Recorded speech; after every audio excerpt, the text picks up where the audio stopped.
உங்களுடைய விசுவாசத்தை பலப்படுத்துவது எப்படி? பிரதர், எனக்கு விசுவாசம் இருக்குது, அது சின்ன லெவலில் தான் இருக்குது, அதில் நான் பலப்படுத்தணும்னு நினைக்கிறேன், அதை எப்படி பிரதர் பலப்படுத்துறது அப்படின்னு கேட்டிங்கன்னா இன்றைக்கான வார்த்தைகள் உங்களுக்கு தான்.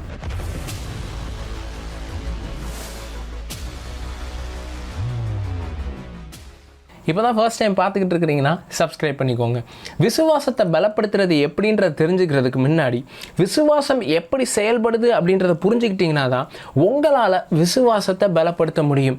பொதுவாகவே எல்லாரும் என்ன நினைக்கிறாங்க அப்படின்னா, ஒன்று இவனுக்குள்ள விசுவாசம் இருக்குது, இல்லை இவனுக்குள்ள விசுவாசம் இல்லை அப்படின்ட்டு ஒரே வார்த்தையில் முடிச்சுட்டு போயிடுறாங்க. அப்படி விசுவாசம் செயல்படுறது கிடையாது. ஒரு சிலருக்கு பார்த்தீங்க அப்படின்னா ஆண்டவரை குறிச்சிருக்கிற ஒரு பகுதியில் விசுவாசம் பலமாக இருக்கும், ஆனால் இன்னொரு பகுதியில் விசுவாசம் கம்மியாக இருக்கும். ஒரு உதாரணத்துக்கு சொல்லணும் அப்படின்னா, ஒரு மனுஷனுக்கு பொருளாதார ரீதியில் ஆண்டவர் எப்படியும் என் தேவையை சந்திப்பார் அப்படின்ற விசுவாசம் பலமாக இருக்கும். அவனுக்கு ஒரு தேவை வரும்போது ஆண்டவரை பலமாக விசுவாசிப்பாங்க. அதே மாதிரி அவங்களுக்கு ஒரு அற்புதம் நடக்கும்.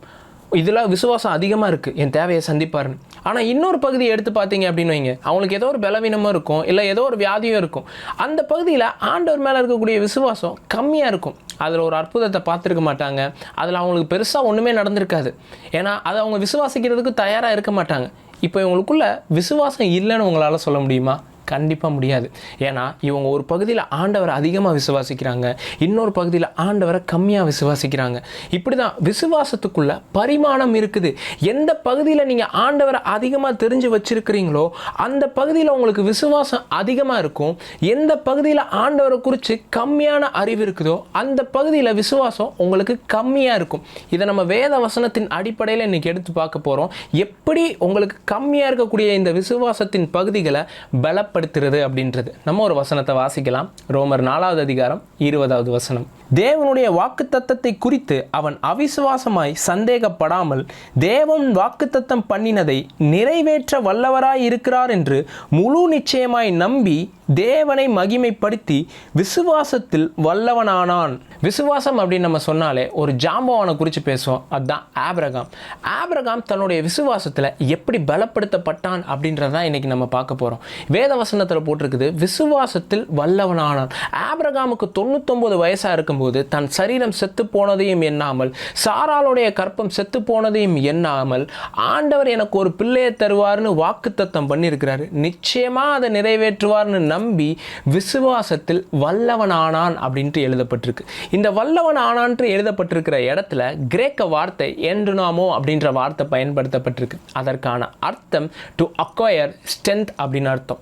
வேற சில டிரான்ஸ்லேஷனில் பார்த்தீங்கன்னா ஸ்ட்ரென்தன்ட் இன் ஹிஸ் ஃபெய்த் அப்படின்னு இருக்கும். அதாவது ஆபிரகாம் தன்னுடைய விசுவாசத்தில் பலப்படுத்தப்பட்டான் அப்படின்னு எழுதப்பட்டிருக்கு. ஏன் ஆபிரகாம் தன்னுடைய விசுவாசத்தில் பலப்படுத்த வேண்டியது அவசியமாக இருக்குது?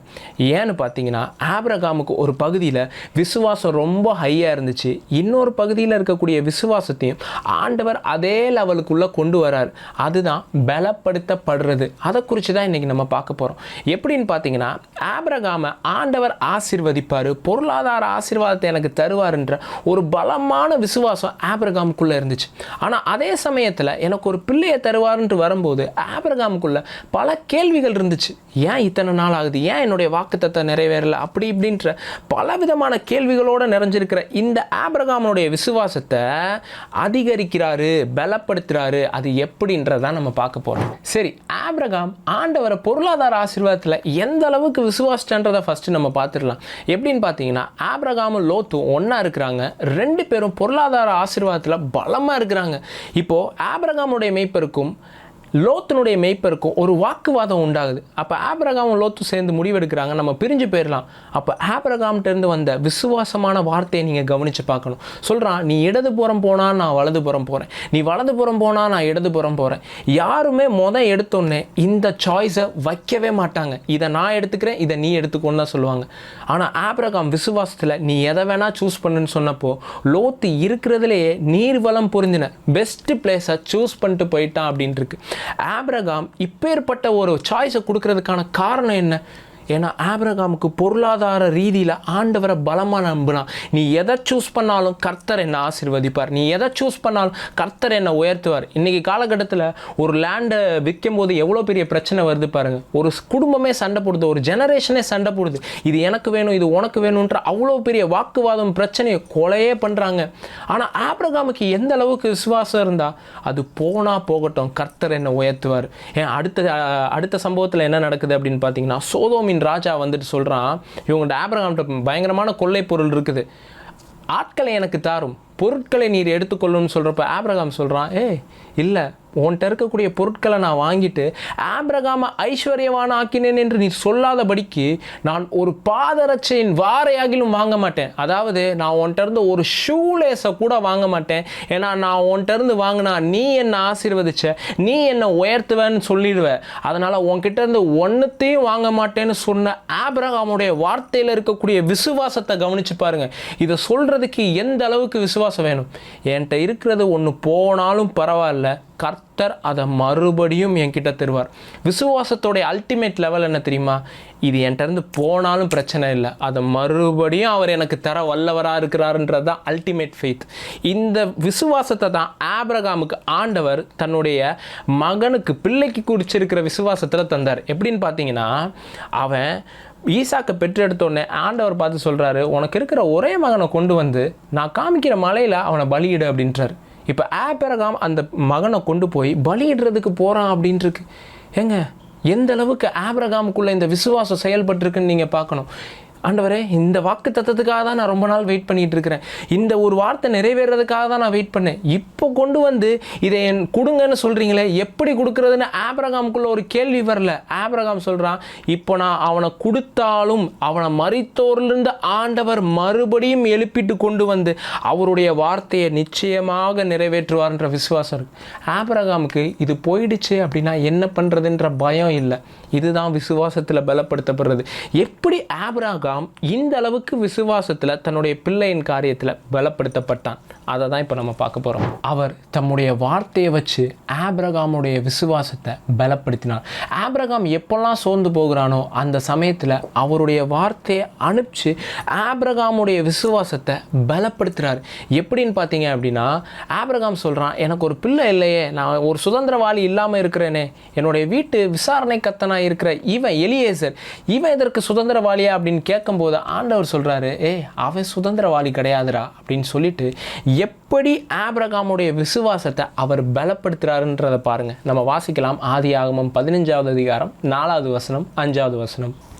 அப்பொழுது கர்த்தருடைய வார்த்தை அவனுக்கு உண்டாகி, இவன் உனக்கு சுதந்திரவாளி அல்ல, உன் கற்ப பிறப்பாய் இருப்பவனே உனக்கு சுதந்திரவாளியாவான் என்று சொல்லி அவர் அவனை வெளியே அழைத்து, நீ வானத்தை அண்ணார்ந்து பார், நட்சத்திரங்களை எண்ண உன்னாலே கூடுமானால் அவைகளை எண்ணு என்று சொல்லி பின்பு அவனை நோக்கி, உன் சந்ததி இவ்வண்ணமாய் இருக்கும் என்றார். எப்போல்லாம் ஆபிரகாம் சோர்ந்து போகிறானோ அப்போல்லாம் ஆண்டவர் அவருடைய வார்த்தையை அனுப்பிச்சு ஆபிரகாமுடைய விசுவாசத்தை பலப்படுத்திக்கிட்டே வரார். இந்த இடத்துல பார்த்தீங்கன்னா, ஆண்டவரே எனக்கு பிள்ளையை தருவீங்களா அப்படின்ற ஒரு கேள்வியோடு இருக்கிற ஆபிரகாமுடைய விசுவாசத்தை அவர் எப்படி பலப்படுத்துகிறார்.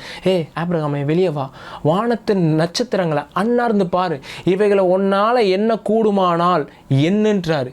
இப்படி தாண்டா உன் சந்ததி இருக்கும், என் வார்த்தையை விசுவாசின்னு சொல்லிட்டு அவருடைய வார்த்தையை கொடுத்து அவனுக்கு ஏற்கனவே இருக்கிற விசுவாசத்தை பலப்படுத்திட்டு போகிறார். அவர் தான் வாக்கு பண்ணியிருக்கிறார், நான் உனக்கு ஒரு பிள்ளையை தருவேன்ட்டார். இப்போ அவர் கொடுத்துருக்கிற வார்த்தையை அவருடைய வார்த்தையை வச்சே பலப்படுத்துகிறார். அப்போ எப்படிங்க விசுவாசம் பலப்படுத்தப்படுது? அவருடைய வார்த்தையை வச்சு தான் உங்களுடைய விசுவாசத்தை பலப்படுத்த முடியும். ஏன்னா ஆபிரகாம் சோர்ந்து போகிற எல்லா சமயமும் வந்து பார்க்குறாரு. ஏன்னா இன்னொரு இடத்துல 99 வயசாக ஆபிரகாமுக்கு இருக்கும்போது ஆண்டவர் சந்திச்சு, நான் உனக்கு ஒரு குமாரனை தருவேன் அப்படின்றார். இப்போ ஆபிரகாமுக்கு 99 வயசாகி அந்த வாக்கு தத்தத்தை நம்புகிறதற்கு அவன் ஏதுவில்லாது இருந்தோம். அவனுடைய சரீரம் சொல்லுது, இதுக்கு மேலே ஒன்னால் முடியாதுன்னு வந்து நிற்கும் போது அவர் தம்முடைய வார்த்தையை ஆபிரகாமுக்கு நேரம் அனுப்புகிறாரு. இப்போ என்ன ஆகுதுன்னா, 99 வயசாக இருந்த ஆபிரகாமுக்கு ஒரு வாலிபனுக்கு எப்படி ஒரு அற்புதம் நடக்குமோ அந்த மாதிரி ஒரு அற்புதம் நடக்குது. அவன் பிள்ளையை பெற்று எடுத்தான் அப்படின்ட்டு இருக்கு. ஏன்னா அவனுடைய சரீரம் அவருடைய வார்த்தை வார்த்தைக்கு ஏற்ற மாதிரி நடக்க ஆரம்பிச்சிருச்சு. 99 வயசானாலும் பரவாயில்ல, இப்போ அவனுக்குள்ள ஒரு விசுவாசத்தை அவர் எழுப்புறாரு. அந்த விசுவாசம் பலப்படுத்தப்படுது. அடுத்து அவனுடைய சரீரமும் அதுக்கேற்ற மாதிரி பலப்படுத்தப்படுது. அப்போ ஆண்டவர் எப்படிங்க உங்களுக்குள்ள இருக்கக்கூடிய விசுவாசத்தை பலப்படுத்துறாரு? அவருடைய வார்த்தையை அனுப்பிச்சு விசுவாசத்தை பலப்படுத்துறாரு. சரி, இப்போ நான் விசுவாசத்தில் கம்மியாக இருக்கக்கூடிய பகுதிகளெல்லாம் எப்படி பலப்படுத்துறது அப்படின்னு கேட்டிங்கன்னா, அவருடைய வார்த்தையை நீங்கள் எந்த பகுதியில் கம்மியாக பலவீனமாக ஃபீல் பண்ணுறீங்களோ அந்த இடத்துல இன்னொரு வெளிச்சத்தை பெற்றுக்கொள்ளுங்க. உங்களுக்கு சுகத்தை குறித்து அதிகமான விசுவாசம் இருக்கலாம், ஆனால் பொருளாதார ஆசீர்வாதத்தை குறித்து கம்மியாக இருக்கும். எப்படி ஆண்டவரே நான் ஒரு வீடை கட்ட போகிறேன், இன்றைக்கி இருக்கக்கூடிய வருமானம் எனக்கு கம்மியாக இருக்குது, இன்றைக்கி இருக்கக்கூடிய எல்லாமே எனக்கு கம்மியாக இருக்குது, நான் எப்படி என்னுடைய வேலையை வச்சு ஒரு வீடை என்னால் கட்ட முடியுமா அப்படின்ற ஒரு கேள்வி இருந்துச்சுன்னா வேதத்தில் எடுத்து வாசித்து பாருங்கள். ஒவ்வொரு மனுஷனையும் அவர் எப்படி உயர்த்திருக்கிறார், ஒவ்வொரு மனுஷனுக்கும் அவர் எப்படி கிருபையை கொடுத்தார், ஒவ்வொரு மனுஷனுக்கும் அவர் எப்படி தயவு கொடுத்தார். ஒன்றுமே இல்லாத ஒரு மனுஷனை உயர்த்தி அழகு பார்த்துருக்கிறார். இதுக்கு பின்னாடி என்ன இருந்திருக்கு? கிருபையும் தயவும் இருக்குது. அப்போ நான் என்ன பண்ண போகிறேன்? அவருடைய கிருபையும் அவருடைய தயவையும் வேதத்தில் எங்கெல்லாம் எழுதியிருக்கோ அதை நான் எடுத்து வாசித்து தியானம் பண்ண போகிறேன் அப்படின்னு நீங்கள் முடிவு எடுத்துட்டிங்கன்னு வைங்க, உங்களுடைய விசுவாசம் அவருடைய கிருபையும் அவருடைய தயவையும் நம்ப ஆரம்பிக்கும். உங்களுடைய விசுவாசம் அடுத்து பலப்படுத்தப்பட்டுக்கிட்டே இருக்கும். நீங்கள் கஷ்டப்பட்டு வாங்க முடியாத, நீங்கள் ரொம்ப பிரயாசப்பட்டு செய்ய முடியாத அவருடைய தயவும் அவருடைய கிருபையும் உங்களுக்காக செய்யும். பிரதர், எனக்கு ஆண்டவர் சுகத்தை தருவாருன்னு நம்பவே முடியல பிரதர், அந்த பகுதியில் நான் ரொம்ப கஷ்டப்படுறேன். எங்கெல்லாம் ஆண்டவர் சுகமாக்கி இருக்கிறாருன்ற வேத வசனத்தை எடுத்து வாசித்து பாருங்க. அதெல்லாம் வாசிக்க வாசிக்க அதற்கான விசுவாசம் உங்களுக்கு அதிகமாகும். எனக்கு சித்தம் உண்டு, சுத்தமாகு அப்படின்னு எழுதப்பட்டிருக்கு. பிரதர், நான் ஒரு அற்புதத்தை பார்க்கணும், என்னுடைய ஊழியம் அற்புதமாக இருக்கணும், என்னை சுற்றி நிறைய அற்புதங்கள்லாம் நான் பார்க்கணும்னு ஆசைப்பட்றேன். நான் வேதத்தில் எங்கெல்லாம் அற்புதம் நடந்திருக்கோ அதை எடுத்து வாசிக்க ஆரம்பிங்க. மோசேயை கொண்டு ஆண்டவர் எந்த மாதிரியான அற்புதத்தை செஞ்சிருக்கிறார், எலியாவை கொண்டு ஆண்டவர் எந்த மாதிரியான அற்புதத்தெல்லாம் செஞ்சிருக்கிறார். இதை வாசிக்க வாசிக்க இதற்கான விசுவாசம் பலப்படுத்தப்படும். நான் இப்படி தான் ஒவ்வொரு தேவ மனிதர்களுடைய வாழ்க்கையில் நடக்கக்கூடிய அற்புதங்கள்லாம் எடுத்து வாசிப்பேன். ஏன் தெரியுமா? அந்தந்த பகுதிகளில் என்னுடைய விசுவாசத்தை நான் அதிகரிக்க ஆரம்பிக்கிறேன். வேதத்தில் நான் எடுத்து தியானிப்பேன். எனக்கு இந்த பகுதியில் வீக்காக இருக்குன்னு நான் ஃபீல் பண்ணுறேன்னா அந்த பகுதியை எடுத்து வாசிப்பேன்.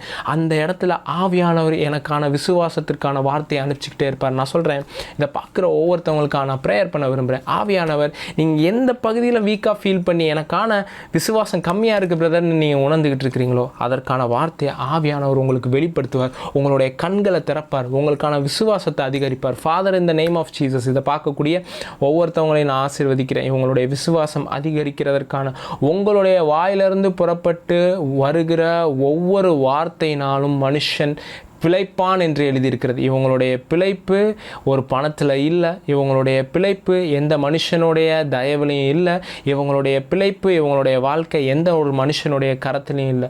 உங்களுடைய வாயிலிருந்து புறப்பட்டு வருகிற ஒவ்வொரு வார்த்தையினாலும் பிழைப்பான் என்று எழுதியிருக்கிறது. இயேசுவின் நாமத்தினாலே இவங்க எல்லாவற்றிலும் பிழைத்திருப்பதற்கான ஒரு வார்த்தை இன்னைக்கு இவங்களை சுற்றியும் புறப்பட்டு வரட்டும். ஒரு ரேமா வேர்டு இவங்களுக்காக வரட்டும். இவங்களை ஆசீர்வதிக்கிறேன், ப்ளஸ் பண்ணுறேன் இயேசுவின் நாமத்தில் பிதாவே, ஆமென். ஸோ இந்த செய்தி உங்களுக்கு பிரயோஜனமாக இருந்துச்சுன்னா மற்றவங்களுக்கும் ஷேர் பண்ணுங்கள். இந்த செய்தி உங்களுக்கு ஆசீர்வாதமாக இருந்துச்சுன்னா இந்த வார்த்தைக்காக நீங்கள் விதைக்கலாம். விசுவாசம் எப்போவுமே கொடுக்கும். விசுவாசத்துக்கு இருக்கக்கூடிய ஒரு கேரக்டர் என்னென்னா, என்கிட்ட இருக்கிறத நான் இழக்க மாட்டேன், என்கிட்ட கொடுத்தாலும் மறுபடியும் வரும் அப்படின்றது விசுவாசத்திற்கான ஒரு அடையாளமாக இருக்குது. ஒரு சிறந்த விதையை எடுத்து நீங்கள் இந்த வார்த்தைக்காக விதைக்கலாம், இந்த ஊழியத்திற்காக விதைக்கலாம். விதைக்க விரும்புகிறவர்கள் கீழே பார்க்குற ஃபோன்பே, கூகுள் பே மற்ற அக்கௌண்ட் டீட்டெயிலை பயன்படுத்தி இந்த ஊழியத்துக்கு நீங்கள் அனுப்பிச்சி வைக்கலாம். பெருக விதைக்கிறவன் பெருக அறுப்பான் இருக்கு. நான் கொடுக்குற ராஜ்யத்துக்கு ஆண்டவர் மறுபடியும் என்கிட்ட கொடுப்பாருன்ற ஒரு விசுவாசத்தோடு நீங்கள் விதைக்கலாம். ஸோ கீழே பார்க்குற டீட்டெயில்ஸ் எல்லாத்தையும் பயன்படுத்திக்கோங்க. யாருக்காச்சும் ப்ரேயர் பண்ணணும் அப்படின்னா கீழே பார்க்குற வாட்ஸ்அப் நம்பரை தொடர்பு கொண்டு நீங்கள் உங்களுடைய ப்ரேயர் ரெக்வஸ்ட் எல்லாத்தையும் அனுப்பிச்சி வைக்கலாம். கர்த்தர் உங்கள் எல்லாரையும் ஆசீர்வதிப்பாராக. God bless you all.